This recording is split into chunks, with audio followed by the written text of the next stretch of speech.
very, very warm welcome. And as you would expect, we're going to start with Credit Suisse, because the Swiss bank has seen its shares tumble this week, with billions of dollars wiped off its market value over concerns about its finances. So its shares fell by almost a third on Wednesday at one point, forcing the Swiss central bank to actually take action, issuing a statement saying Credit Suisse can borrow up to this much, $54 billion, to boost its bottom line if it needs it.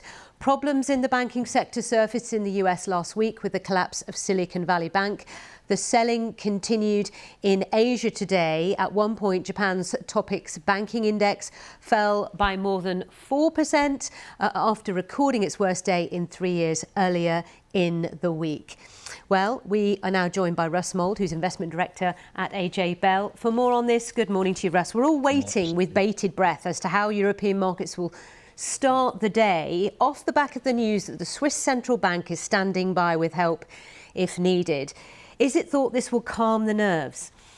It looks like we're going to get a small positive start to the day, Sally, up between 1% and 2% on most of the major European indices. So that is a good start. But you would have to say that after the scale of some of the losses we've seen over the last 3 or 4 days, it doesn't come close to making up those. So there are clearly still some questions being asked. Also, as well, I've noted the bookies are predicting Credit Suisse shares will jump something like 18% at the open. But many will say, you know, the phrase in the markets, it's a dead cat bounce. The worry is that there is real weakness across some banks in Europe. I mean, Credit Suisse has been a poorly run bank for a very long time. So I know when the auditors put out their report this week saying that there were material weakness in its risk controls, that really shouldn't have been a big surprise to anybody.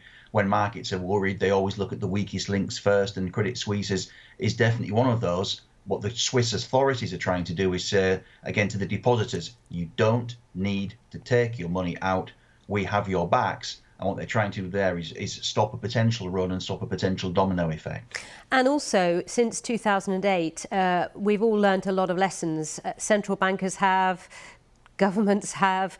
We've seen fast action this time, haven't we? Wouldn't you say, on the part of the UK authorities Monday and overnight in Switzerland? Yeah, the Americans and the British acted quickly over the Americans quickly over the weekend, the British on Monday, and then the Swiss yesterday and today. I think that was one of the things that caught everybody out in 2008, was that once you let this roll away from you, things go wrong very, very quickly. So I think that this determination to provide those backstops, to make sure that depositors know that they're safe, is a determined effort to avoid some of the mistakes that were made in 2008. Equally, I know there'll be some skeptics out there who say that the origins of this crisis lie in the same origins as 2007 and beyond, which was that actually monetary policy was too low for too long. So the problem isn't the rate at which it's been tightened, but the fact that money was so cheap for so long that risk-taking was encouraged intentionally or otherwise. Also, the European Central Bank meets in a few hours' time. It was widely expected to raise rates by 0.5% prior to the news about Credit Suisse, etc. Your thoughts on what it might do? That's now seen as, I think, highly unlikely. They may go for a quarter point, because at the same time as keeping the financial markets happy and the system secure and avoiding a recession, they also still want to combat inflation. So there's a lot of things to juggle there. There is, however, a strong feel that the Federal Reserve in America will not act and keep rates flat next Wednesday, and the Bank of England will do the same next Thursday. Again, not change. OK, thank you so much, Russ Mould there at AJ Bell.